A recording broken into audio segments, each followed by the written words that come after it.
Right, so we're gonna go ahead and share the screen here. Okay, so this presentation is usually given to all of our new clients who wish to start a business. Okay, this is basically the Start Your Business in a Day training hosted by the Imperial Small Business Development Center. So we're gonna go ahead and start. So what is considered a small business and why start a small business?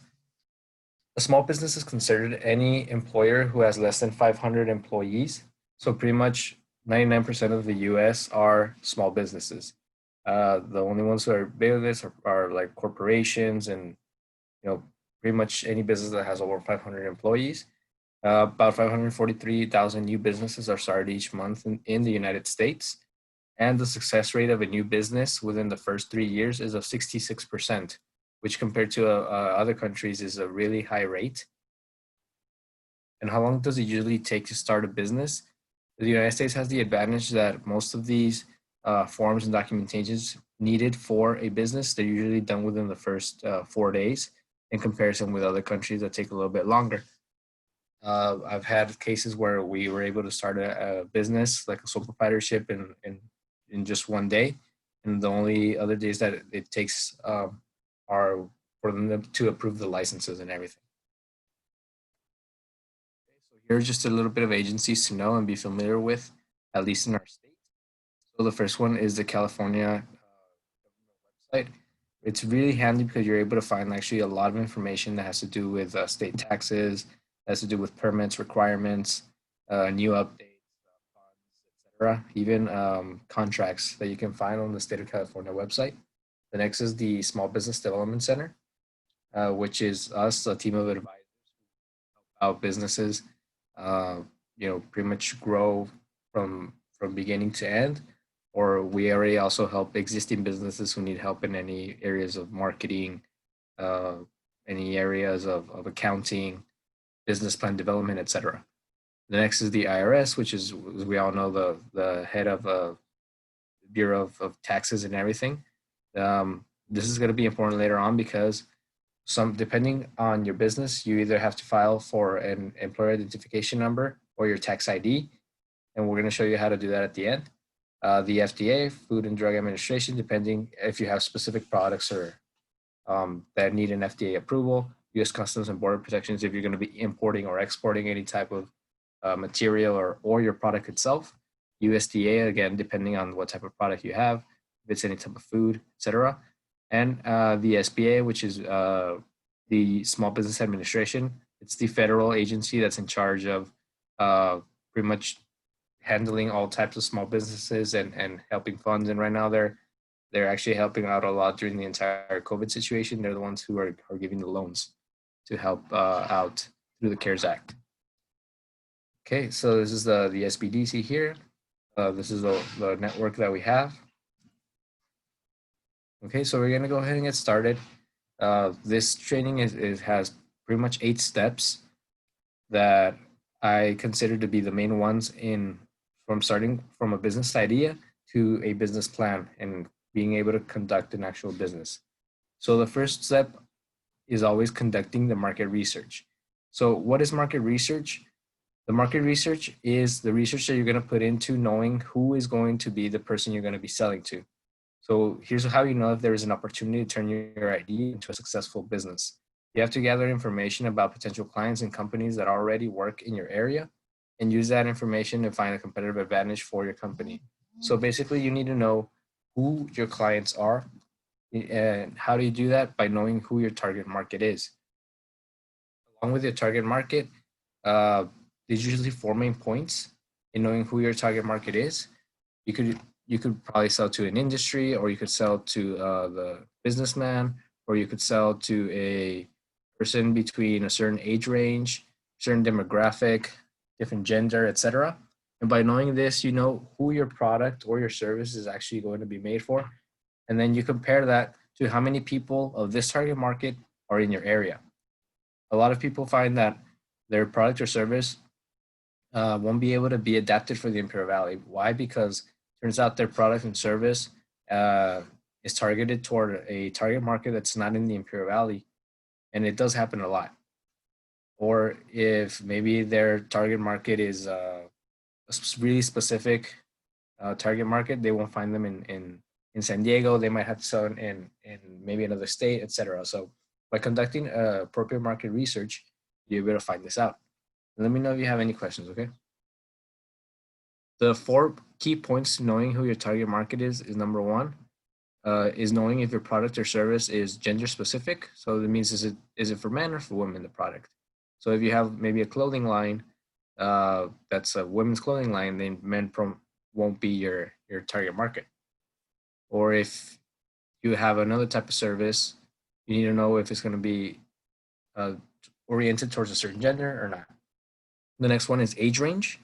Usually the person who purchases the product needs to be within a certain age range, depending on what the product or the service is. The next is education level. And the final one is income. Why are these so important? Because if your product or your service is something specialized, somebody with perhaps a lower level of education won't know the difference between buying your product that is specialized with buying a much cheaper version at maybe Walmart or Dollar Tree or etc. So also with income, knowing the price of your product, knowing if families or if that individual will be able to afford or has that purchasing power of that product. That's why it's important to know who your target market is. Okay, number 2, writing your business plan. Your business plan is the foundation of your company. It is a roadmap of how to structure, operate, and grow the new company. Business plan, we highly recommend to do a business plan before even getting started with the business for a lot of reasons. Number 1, you're going to find out all the roadblocks early on instead of when you already have your licenses, when you already invested in paying the first month's rent. And you have so many more roadblocks. Maybe you aren't able to get some type of permits, you aren't able to do some sales, and you're able to find this out early on when you're doing the business plan. Also, is out the foundation and the objectives that you want to meet with your business. Where do you see your business within the next year? Where do you see your business within the next 3 years, the next 5 years, etc.? So right now, what I'm going to go ahead and teach you is how to make an idea, if you have one, into a business plan. Okay? How do we do this? With this exercise right here. Now I'm going to pause for a second and I'm going to go ahead and ask you, what is your business idea, or what type of business do you want to start? You can go ahead and answer in the chat. Okay, it's a film and digital media production, and it's a sole proprietorship. Do you already have that business started, or are you barely looking to start it? Just getting it started, as far as don't have a fastidious business name set up yet. Mm-hmm. And so this is all brand new as far as the business aspect for it. Okay, perfect. Right now, this part of the training usually is done actually within the first session of our. Well, my specialty is business startups and marketing, so I use this exercise all the time when we have any type of new startup. So this part of the training is a little bit more one-on-one for it to be able to be more effective, so you can go ahead and actually turn your idea into the complete business model. Okay, so I'm going to be asking a lot of questions. So number 1, were you able to identify who your customer segments are? Do you know specifically with who you want to do your product or your service with? So probably like conferences, music videos, weddings, sports games, birthdays, graduation ceremonies, any type of videos that somebody may need for an event. And it could be a music video, it could be a corporate event. Okay, perfect. So that part will go right here in customer segments. The business model canvas is made up of 9 areas. The first one we always start with is customer segments. And if we're able to do a session after this, I will send this, you know, in PDF so you can fill it out. So the first part is customer segments, knowing who your business is oriented for, which you already have. Okay. The next one we skip to is value propositions. So the value proposition, what this is also known as a competitive advantage, which basically means what differentiates you from the competition. Why would people choose your business instead of any other business? Now, this could be like your main selling point. It's the why are you doing the business? It's the story of your business, or it's what do you offer that other people don't. If you That's why first you have to do that ample market research and know, okay, my competition offers these prices, they offer this type of quality, they do their product or their service in such time, and I can improve that time, etc. So if you could go ahead and start thinking about what is your value proposition, what do you offer, and why would people choose your business instead of the competition? Have you thought of what your value proposition might be there? Um,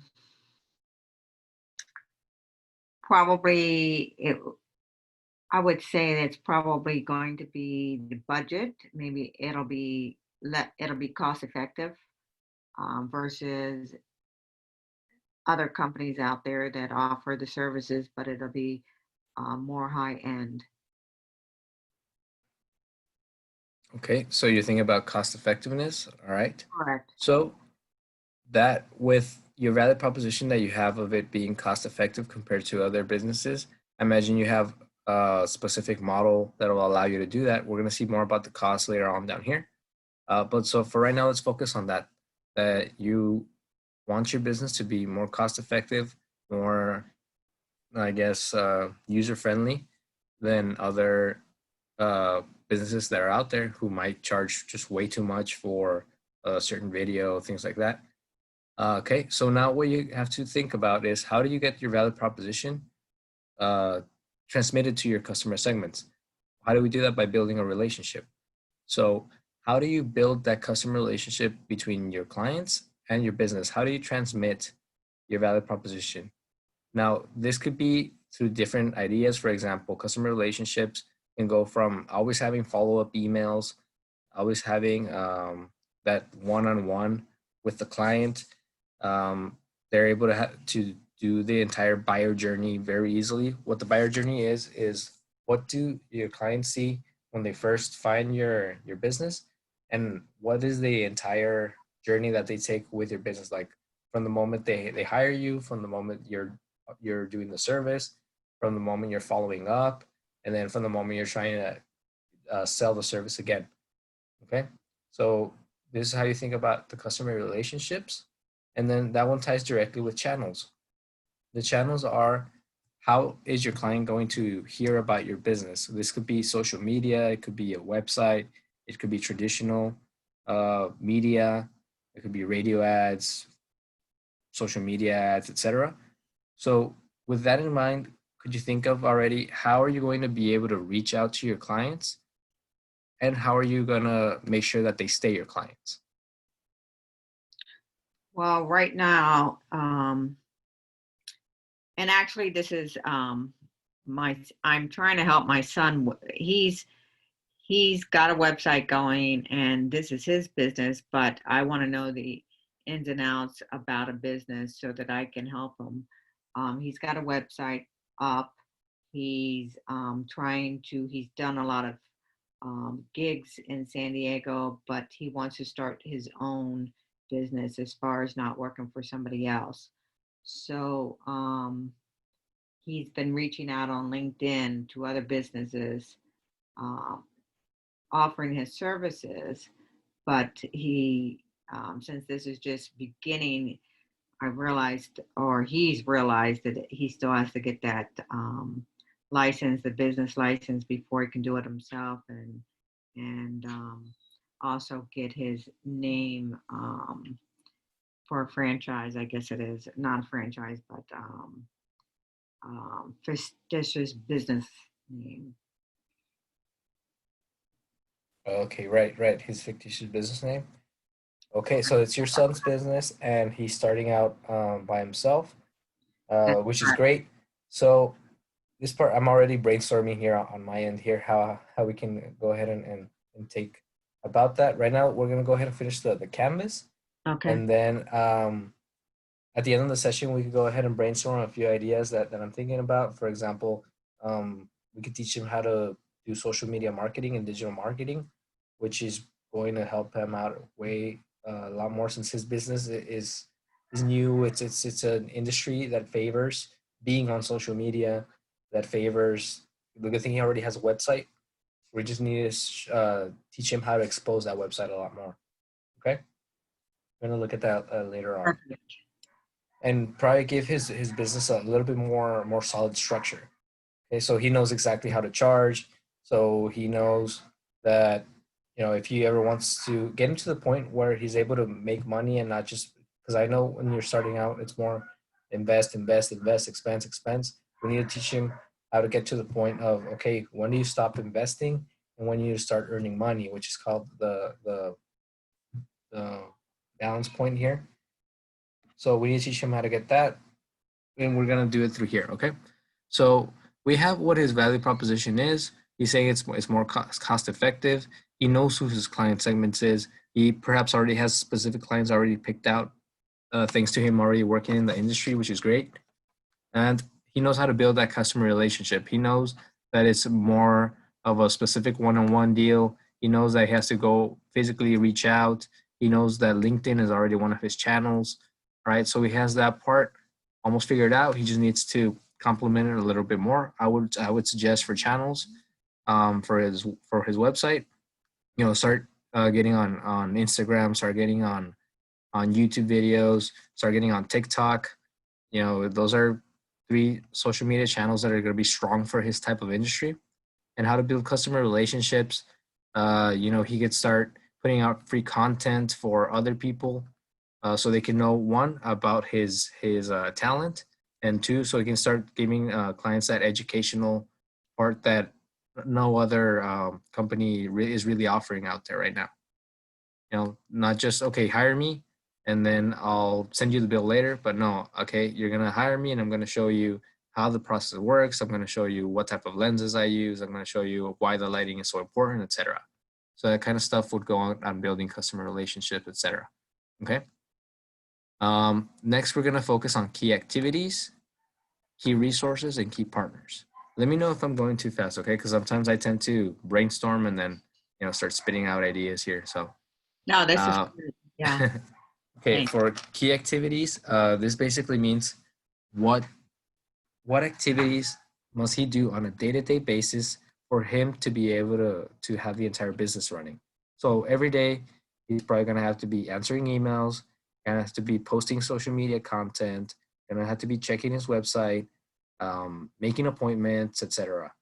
And at the end of the week, putting up what he sold, what he invested, so he can have his expenses in order. That type of stuff is key activities, like more of the management part. Okay. The next is key resources.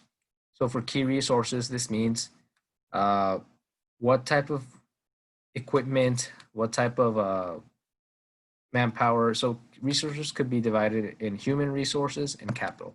Human resources, like I said, is if he needs an assistant or if he needs to hire somebody, what kind of qualifications does that person need to have? Do they need to know how lighting works? Do they need to know, or if he needs somebody, if he's going to hire a social media partner, that partner needs to know about content creation, about SEOs, about a lot of different stuff that's involved in the social media. And then capital. Capital, is he going to need money? Is he going to need more equipment? So if he has more equipment, he's going to need money to buy that equipment.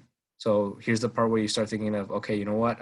This equipment that I have isn't going to cut it for more jobs that I want to do, or you know what? I'm going to need to maybe get a car to transport everything, or etc. Right? So this is the part that he needs to start thinking about what more resources is he going to need. Okay, and then the last one here is key partners. What key partners is basically what type of alliances can I make with different types of businesses or different people that are going to both benefit myself and that other business. So, for example, In his case, some key partners could be, let's see. Okay, let's say he's working with music videos, and he decides to specialize in with music videos. So key partners could be anybody in the music industry, recording studios. Uh, I don't know. He could even partner up with YouTube. He can partner up with some brands, use their equipment, and he could get discounts on using like their film equipment, like the cameras, etc. And that kind of stuff is key partners. Every industry, this really has to focus on the industry. So you have to study the industry to know who are the key players, who are the key partners. Even if you start small, if you partner up, at the end of the day, it's going to both help you and the other business. Okay. All right. And then the bottom section is the cost structure and revenue streams, which usually this part needs to be a little bit more. We need to take a little bit more time to discuss what the cost structure and revenue streams are specific for every business, but just like a brief overview, the cost structure divides itself in what are the costs of the business, and you need to know what are your fixed costs and what are your direct costs. So what a fixed cost is basically what are the expenses that the business has to take no matter what. So let's say if you have a little studio, some of the fixed costs there are, the rent is a fixed cost. It doesn't matter if you're working or if you have a lot of jobs or not. At the end of the day, you have to pay rent. You have to pay water, electricity, internet. You need to have the maintenance on the website. You need to pay your social media uh, helper or employee. That kind of stuff are expenses that you have to pay. The licenses every year, stuff that are pretty much fixed that don't depend uh, on how many jobs you're having.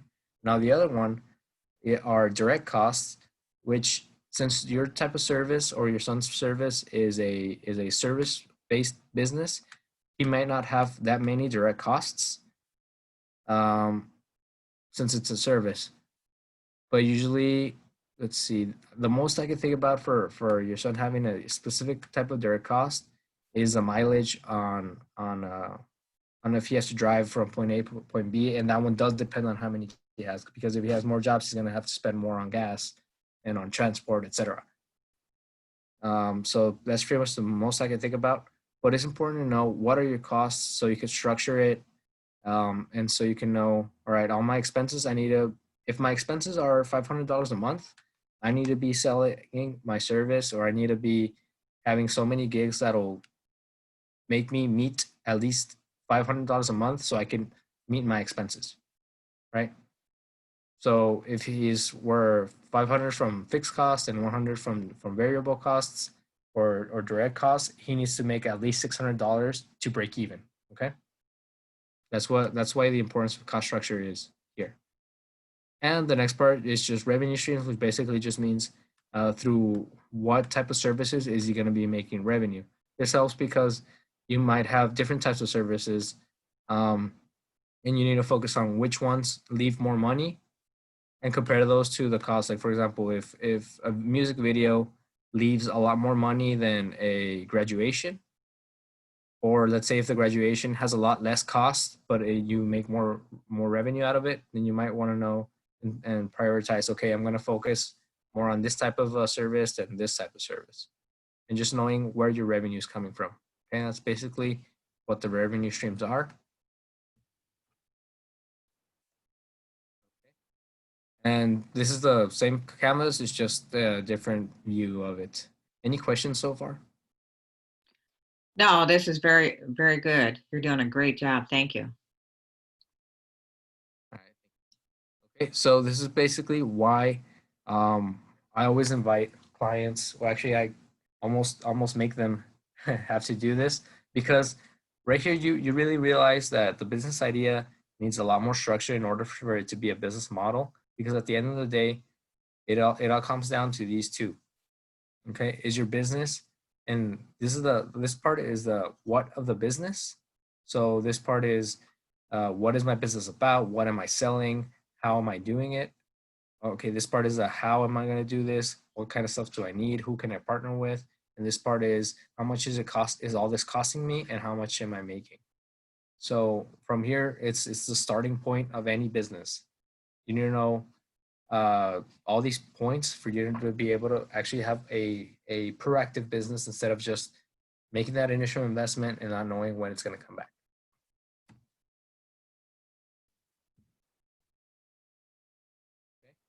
So from here, we usually go from, okay, you have the business model, and that's where you turn it into an actual business plan. The business model, like I said, is the first step, the stepping stone for you to have a full business plan, which looks a little bit like this. This is a basic layout of a business plan. What this is LifePlan. Have you ever heard of this software before? No, I have not. Okay. LifePlan is the business plan software that we use here at the Small Business Development Center. Whenever we have clients sign up and they want to work on their business plan, we give them a license, so which basically means that they're able to access the software and do everything for free, instead of having to pay the software on their end, which I know it's not too expensive, but at least it's a free license, it's a free software. So what LifePlan looks like, it's a software. Actually, let me show you. Let's see if we can. I'm gonna stop the share for a second, and I'm gonna open it up on live. We're gonna take advantage that we have a screen share. So let me go ahead and show it to you live.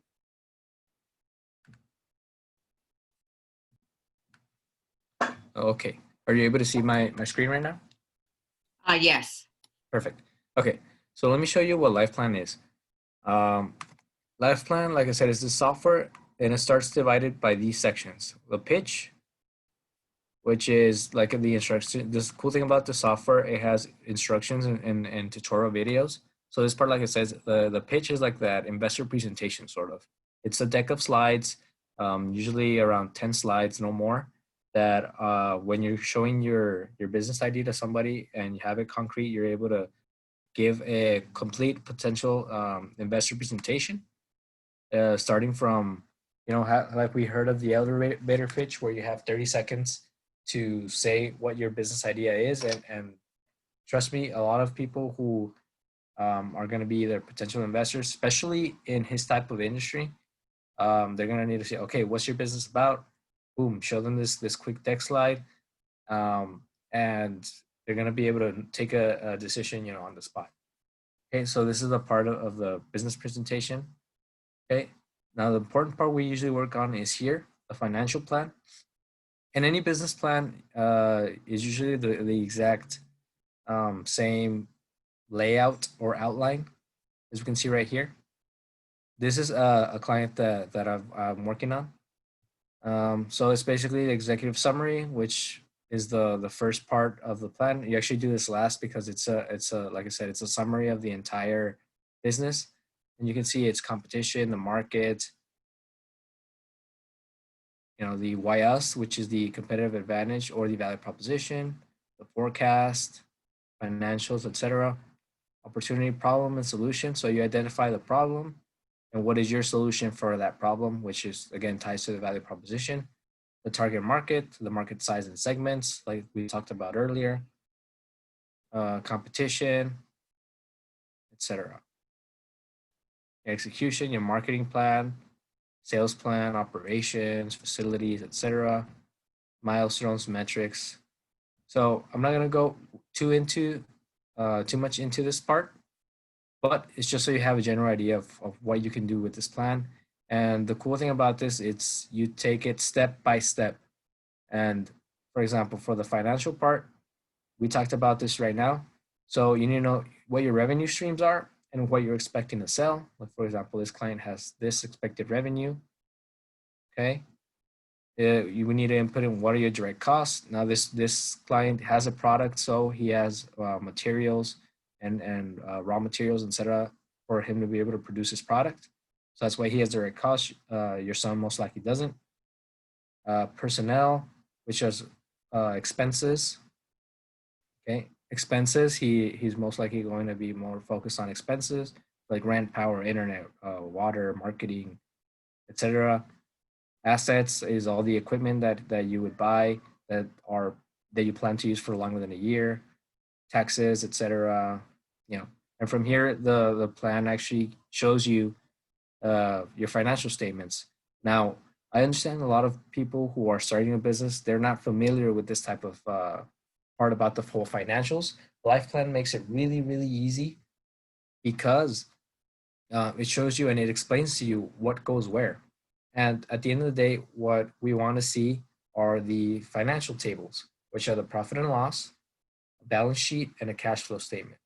These are the three main financial statements that any type of investor or any type of person who's going to give you a loan, that's what they want to see. And this is also very important for any business owner to at least know how to read these three statements because it gives them like a snapshot of the business. Like for example, this client, a profit and loss statement, it shows them, okay, what are this revenue minus the cost, minus all the expenses, minus the income. It gives you your net profit or your what you're actually going to be earning. As you can see, the first month are usually just huge investments expenses, but then you start to see that break even point that we talked about. Remember, at what point is your business going to actually take off and is actually going to start making money instead of losing money, right? Balance sheet, etc. So this is just a quick overview of what this life plan software is. I'm gonna go back to the presentation here.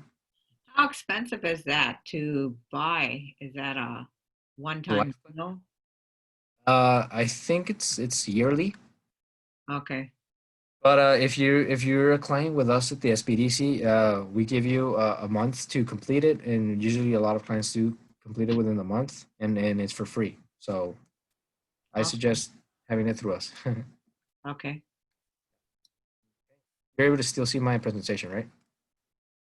I'm still on the life plan, correct? That page, the forecast.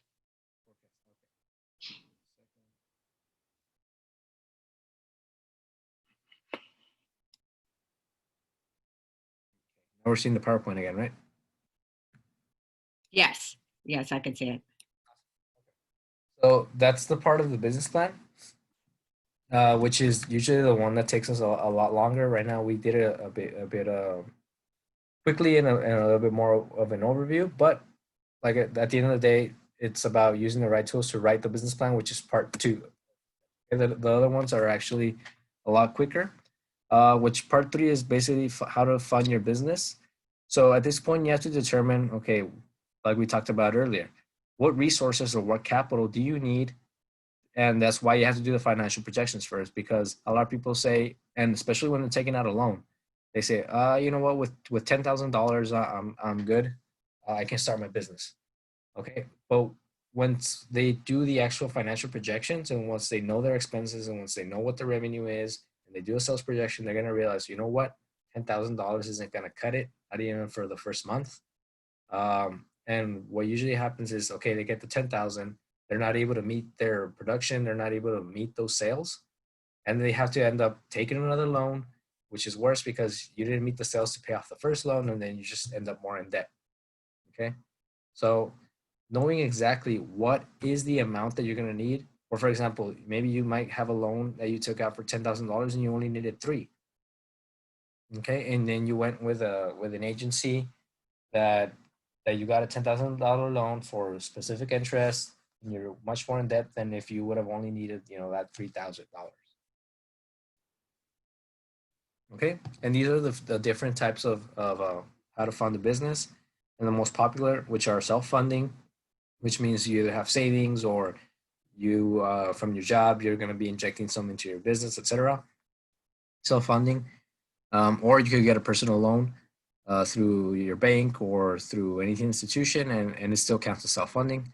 Venture capital, which means that you have investors, which means that you're able to have or business partners as well, that say, you know what, we're going to put in $5,000 and we want so much equity, or you know what, we're going to put in $10,000 and you are going to pay me back in, let's say, 5 years, etc. Or they could just be investors, like I said. Crowdfunding, which is another option. which basically is using tools such as Kickstarter or business startup, which basically means you're asking for people or pledges, and they send money to you, and then you start the business, and then you let them know how your business is advancing. This is a pretty cool tool to use nowadays. Or the most popular was your small business loan. And to explain a little bit about that small business loan, it comes within this. So the startups for that are a startup for any type of a financial institution means that it's been less than 2 years. For those, a bank is most likely not going to lend. Actually, they're not going to lend a startup. Okay, so we call what is alternative funding, which is any one of these three up here. And for any institution that helps out startups, they usually going to ask for the business plan, financial projections, and the personal income taxes. That's what they're going to ask for you or your son if he seeks funding.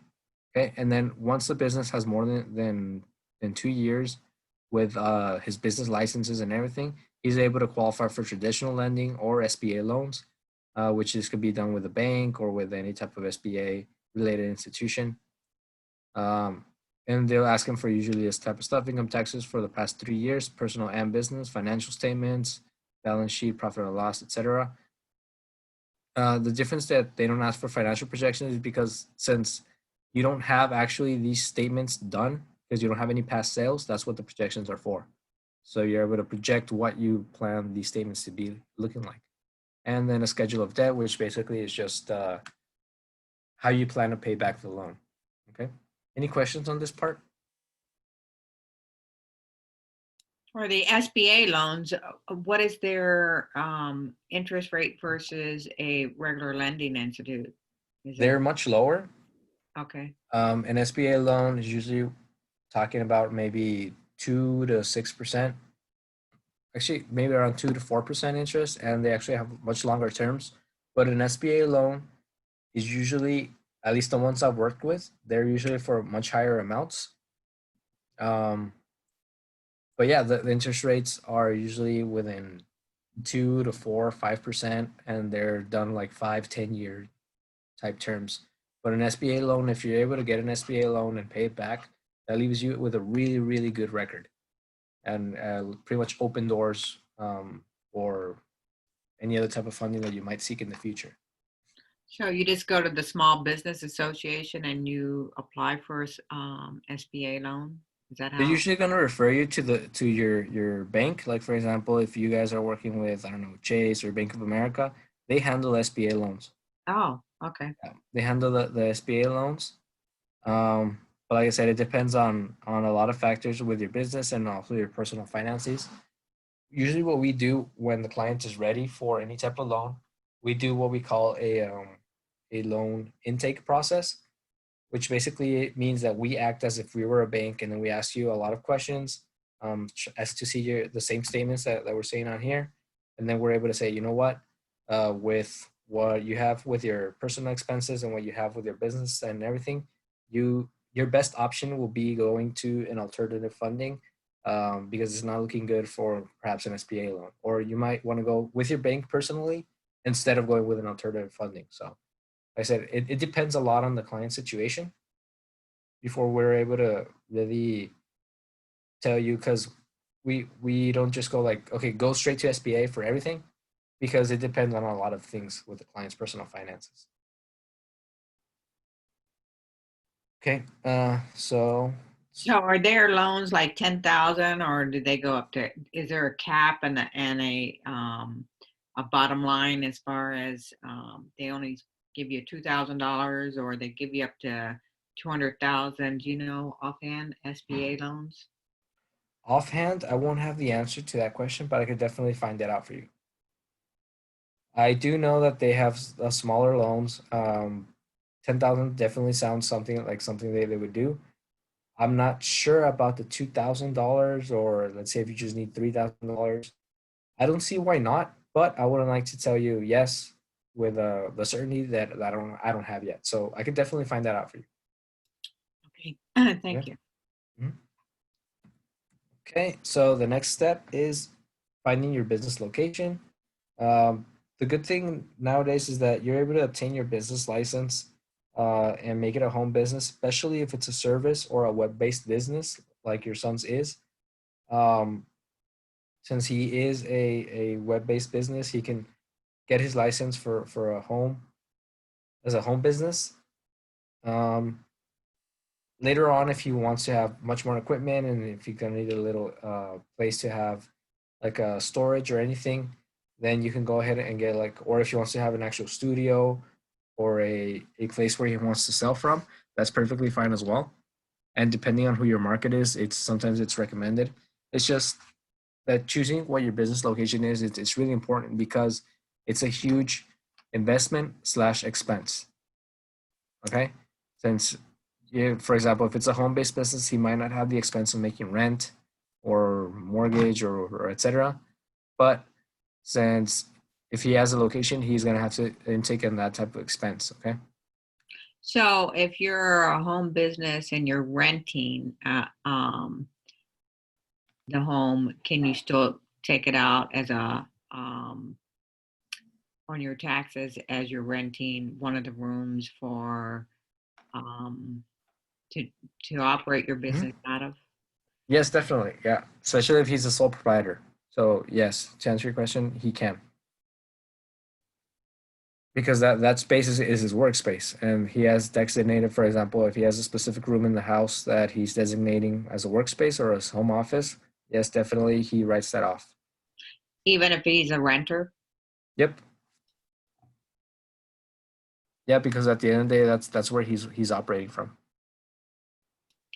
And suppose there's other people that live in that house, you just, that designated space is what you have to, you say that you're utilizing as far as your tax write-off. Right. Like for example, if it's a specific room, you just get the square footage of the room, and then there's a specific way to calculate it. If you want, I could refer you with one of our advisors, Veronica, which she's a CPA, and that's her specialty.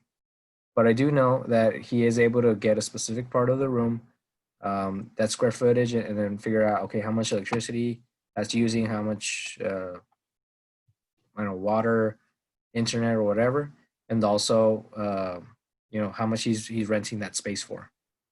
Okay. That he's able to write that off as an expense. Okay, perfect. Mhm. Okay, so which brings us to the part of choosing the legal structure, which he already did, which is a sole proprietorship, and I think it's a good option for his business, especially if he's working it himself. The only difference between well, there's a couple differences between choosing the legal structure, and it's a very very important step. So sole proprietor and general proprietorship and general partnership basically means that the owner of the business intakes in 100% liability and responsibility for anything that happens with the business, which means if by any chance, uh, I don't know, something were to happen with the business and or an accident, a piece of equipment would fall on his client or etc., and the client chose to take legal action, they would take legal action against the person and not exactly the company. So let's say, I don't know, in worst case scenario, and knocking on wood here, of course, worst case scenario, they were to sue the business, they would, and they have to make any type of payment or compensation, and they would have to take away the assets of the business.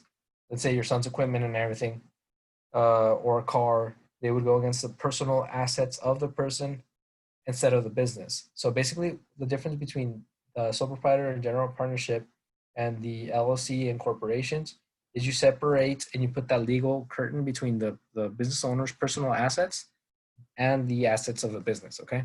So that's basically it. I don't know if you have any questions. Um, no, and I think sole proprietorship right now, since he doesn't have any really assets except his equipment, that's probably the way Mm-hmm. to go. And then, Yeah, and you need a lot less. Like for example, for an LLC and a corporation, you have to. There's an additional step in filing before you even get your business license, because you need to incorporate with the state of California that it's an LLC or that it's a corporation. and the way that you do your taxes is a lot different. Actually, with the LLC, it's the same as a sole proprietorship, which pretty much means that whatever the business profits make, that's what you consider your income. And with corporations, you can be an employee of the business, and the business entity does its taxes separate from the business owner, and it's a whole different process as well. But for right now, for your son's business and for his specific industry, he's perfectly fine as a sole proprietorship. If later on he wishes to grow or he wishes to have a little bit more legal structure, perfectly fine if he chooses to make an S corp or with an LLC, since you're able to do that with one person. Okay. Perfect. Thank you. Mhm. And then the next part is choosing your business name or the fictitious business name or DBA, as we know that you mentioned earlier. And then finally, registering the business. And I'm going to show you how to register the business right now. Okay. So these are the steps on how to register the business successfully. So number one is defining your business structure. Since he chose sole proprietorship, he doesn't have to take any necessary steps in doing the whole LLC movement or the corporation with the state of California. So with a business structure as a sole proprietorship, he just says, okay, I'm a sole proprietorship, and you're able to start immediately. So let me ask, are you currently in San Diego County or are you in Imperial? San Diego. Okay. It's weird. We keep getting, for the webinars, we have more San Diego people. That's why I asked. But in his case, it would be the San Diego County fictitious business name. In this application, you usually get it through the San Diego website. If not, I could go ahead and refer you to one of our advisors in San Diego. See, I'm in the Imperial Valley, so we use the Imperial County fictitious business name. But we could definitely refer you with the ones in San Diego. And I think actually they do everything online, which is cooler. Okay. So What? for the LLC, would you have to do something different? I mean, for later, later after this. So would you have to define your business structure for the LLC? That's a Yeah, for the LLC, it's an extra step that you have to register with the state of California website, knowing that you have to let them know that you create an LLC, and you have to do your articles of incorporation, which is basically like a mini contract saying that this business is made for this purpose. These are the owners of the business. They live here. This business will be dissolved, indefinitely, or this business will be continuing to work for this purpose. The mission is this, etc. So it's like a mini contract of the business between the owner and his partners, etc. And it's what is known as the articles of incorporation, and that's what you have to send to the state of California. They approve it, and they give you with that you're registered with the state of California as an LLC or a corporation. And I think it has a cost depending on what type of the industry is. It has a specific cost. Okay. Okay, thank you.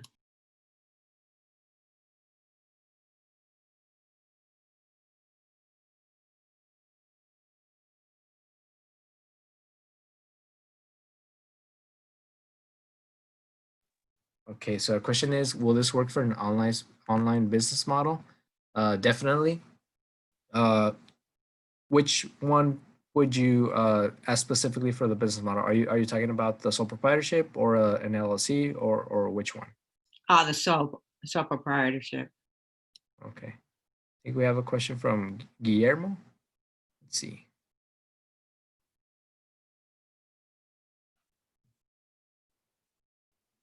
All right. So I unmuted everybody. Okay, I'm here. Can you hear me? Yes, sir. Okay, so my actually that was my question back on the on I believe you were in the live path or life path, something like Life that. plan. Uh-huh. Yes, would also that work for a online business model? Definitely. An online business model. The business plan will work for any type of business model you have. If it's an online model, there's no problem. You can apply it to an online business model, definitely. What type of business are you looking to have? Well, actually, I'm debating on a couple, but the main focus is basically pet supplies or pet grooming supplies, Hmm. like in a drop shipping type of scenario. Okay. And again, this will be a startup. Um, so I mean, the growth has the little research that I've done. The growth has that I looked at is tremendous. Right.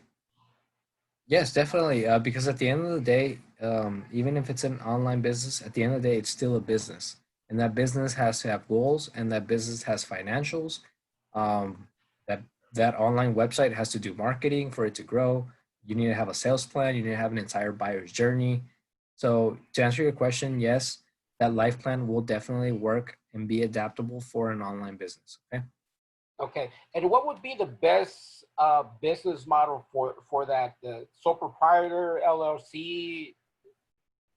The best deal structure? Well, it Yeah. depends on the end goals of the business and it depends on your personal situation.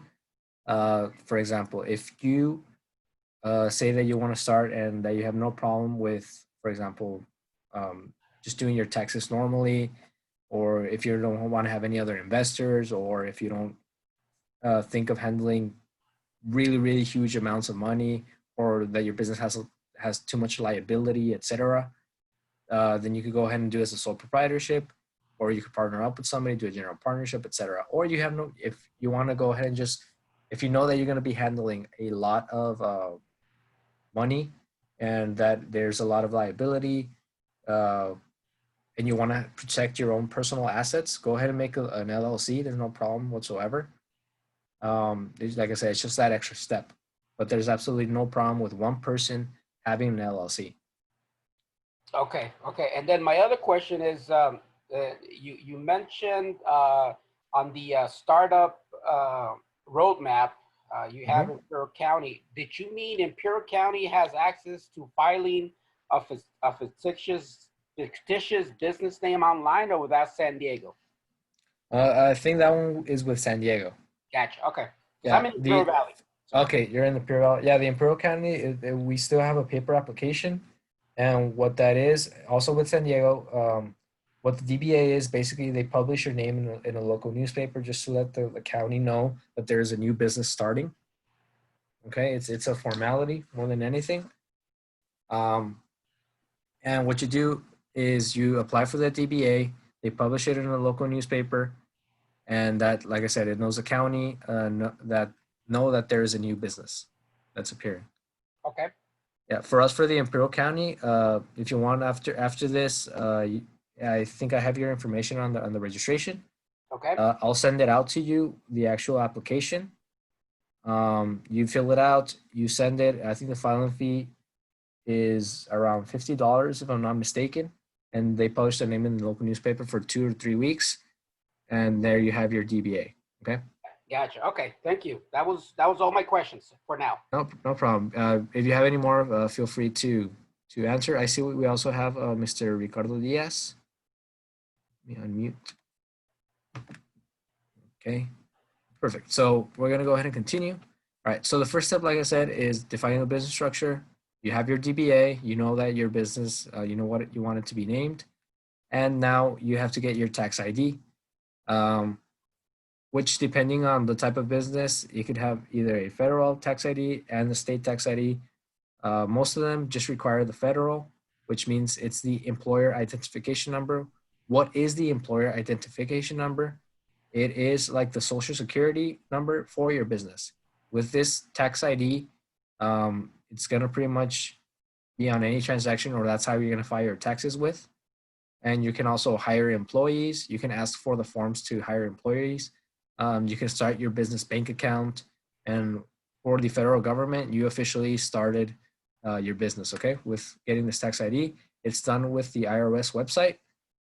You could literally just Google EIN with the IRS and make sure it's the IRS website. But either way, I will send out to you guys the whole roadmap with links and applications and everything. For when you're ready, you can go ahead and start doing that process. Or if you want, we can also have a one-on-one after we work with your business model and everything. You say, you know what, you're ready, get your licenses. We help you out with all these steps as well. Okay. After you have your tax ID through that IRS online application. Like I said, it's really quickly. It's done in 10 minutes. You get your you apply for the city business license. Depending if you're in San Diego or you're in El Centro or you're in Calexico, Brawley, etc. Each city has a specific business license. This business license, you have to get it for the city that the business is based in, but that business license is good for for selling anywhere in the U.S. Okay, it just allows you to do your business. Okay. And next, if you're going to be selling any type of specific products, like in your case, Mr. Guillermo, you need a state of California seller's permit. This is also done online. This is also free. And it's basically, you just put how much you plan on buying from your suppliers, how much you plan on selling, what type of products you're planning to sell, etc. And then you get your seller's permit. It's done in maybe 20 minutes. And it's, like I said, it's also online. And then finally, you would open up your business bank account. Why do we recommend a business bank account? It's to have your own personal finances separate from the business. And it's also a lot easier if you're able to tie all of your expenses, all of your financial movements through one single specific bank account, because that'll help you out at the moment when you're doing your taxes or when you're keeping your books. I didn't mention too much in this section, the part of bookkeeping, but it's also very, very important to have either a software or an Excel sheet, or if you have an accountant, or if you keep all your bank statements in order for you to be able to do your taxes at the end of the year. Okay, it's much easier if you have a specific business bank account, because you're able to track all type of movements. And there's a software called QuickBooks that if you tie it directly with your business bank account, the software is going to detect automatically the movements, and they're going to say, okay, these are expenses, this is an income, this is from this type of client, this is that. And it prepares your own financial statements almost automatically. And it saves you a lot of time. So I don't know if you guys have any questions on this part. Yes, I have two questions.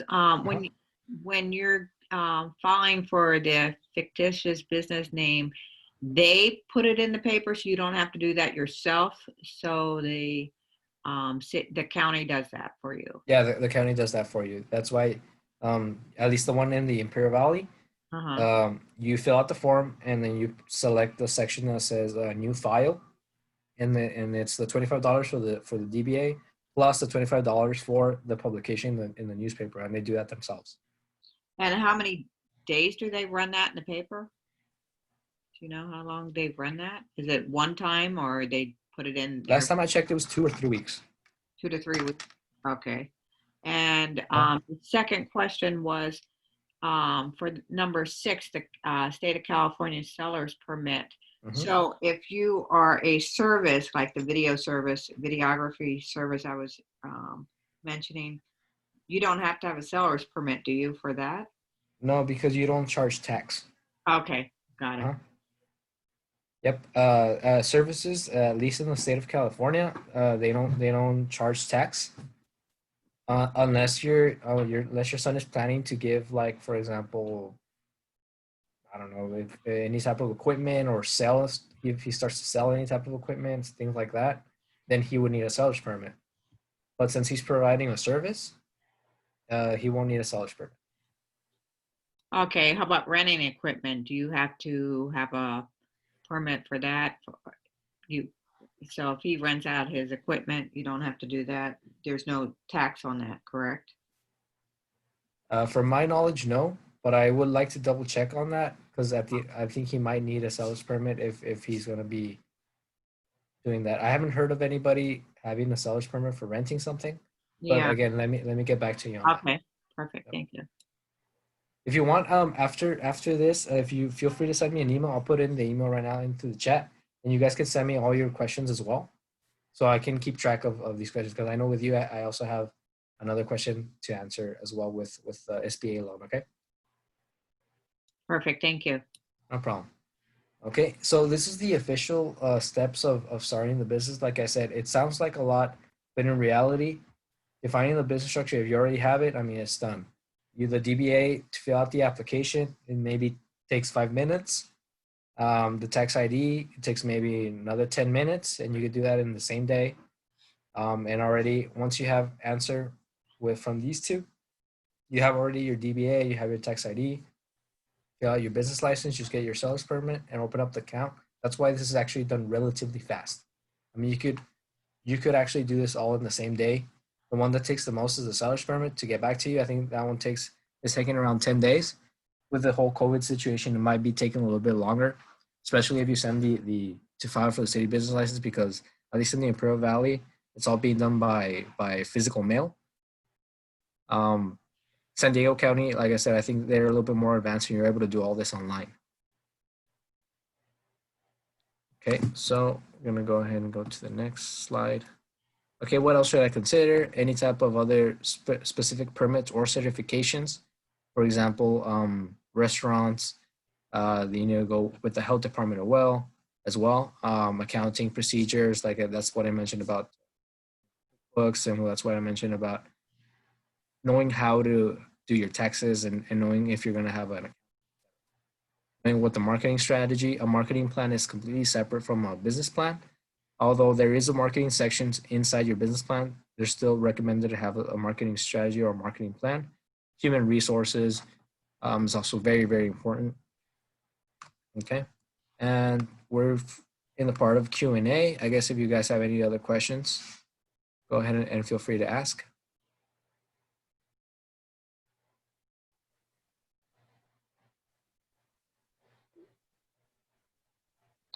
So a question, if we want to have a one-on-one with someone at your agency, who should we contact? If you would like, I could go ahead and send an email out to you, or let me give you guys my email right now. Put it in through the chat.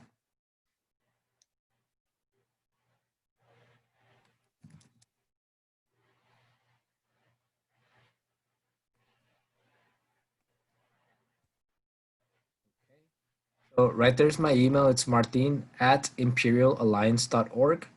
Feel free to send me an email with your contact information and I can set up an appointment with you guys, or to see if you also have, you can also register with our website or email my director, meredith@imperialalliance.org. And we could set up an appointment with you guys.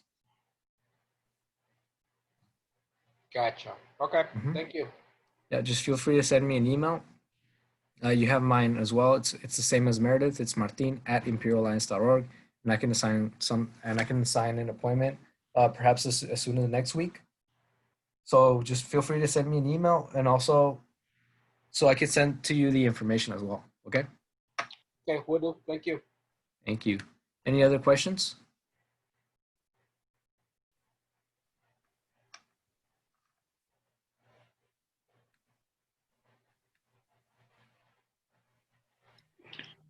What kind of, as far as besides the Small Business Association, other associations that are out there that offer like online products, like I have some rental properties and I use the San Diego Apartment Association and they have a lot of information, but for small business out there, is there other ones besides the Small Business Association that offers forms and any go-to place?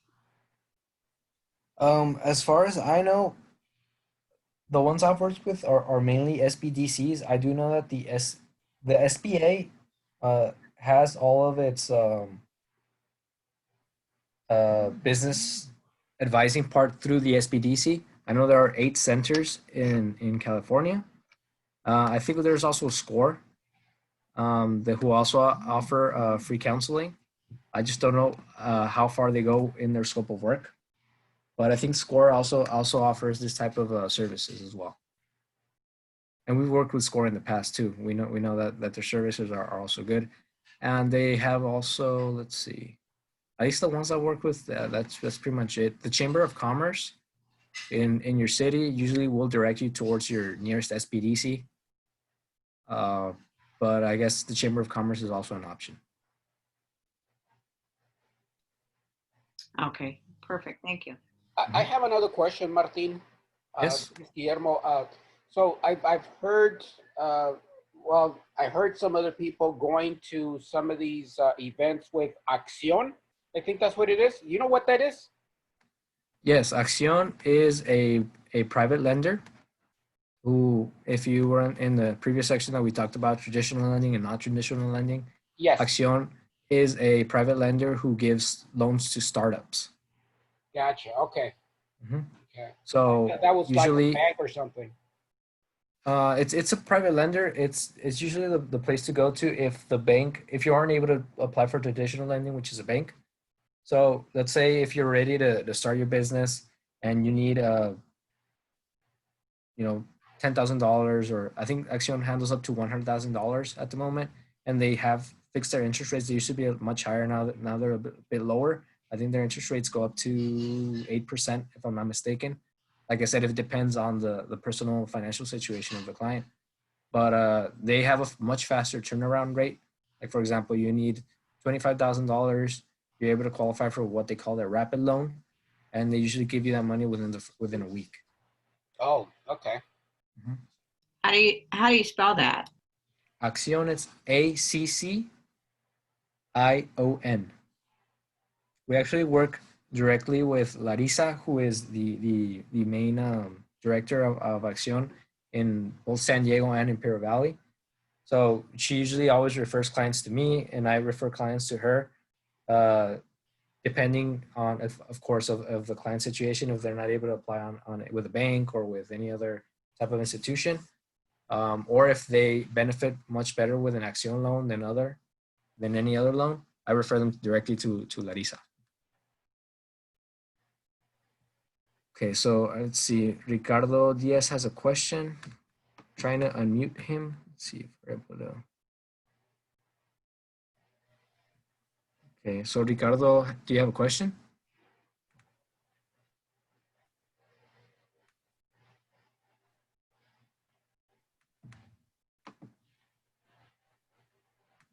I think he's still muted, so we're not able to hear him. Yeah. Can you send all the information to my email? Yes, no problem. Ricardo, trabajé con usted hace unos días, ¿verdad? Ah, ok, qué bien. Sí, mira, es que entré un poquito tarde y aparte, como estás hablando en inglés, no lo entiendo al 100%. Si me lo envías a mi email, pues yo lo puedo leer y ya entenderlo mejor, ¿no? Sí, no se preocupe. Igual si quiere, ahorita terminando la sesión le marco. Ok, Sí, ok, y aquí le estamos. explico brevemente. Y sí, le mando toda la información por correo, no hay problema. Ok, gracias.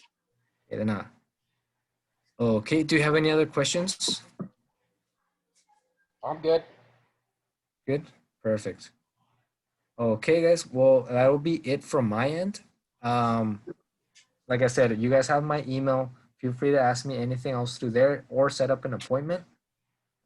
We'll set up an appointment. If you're able to get in contact with me this week, we'll set something up for next week, and that'll be it from my end. All right, so thank you guys again, and this whole webinar is also going to be on demand, which means that when you're able to click on the same link, you're going to be able to access the webinar and repeat the entire presentation whenever you would like. Okay. All right, Thank you so much. It was really good. All right, thank you guys, and have a great rest of your day. Okay. Thank you. Bye-bye. Bye-bye.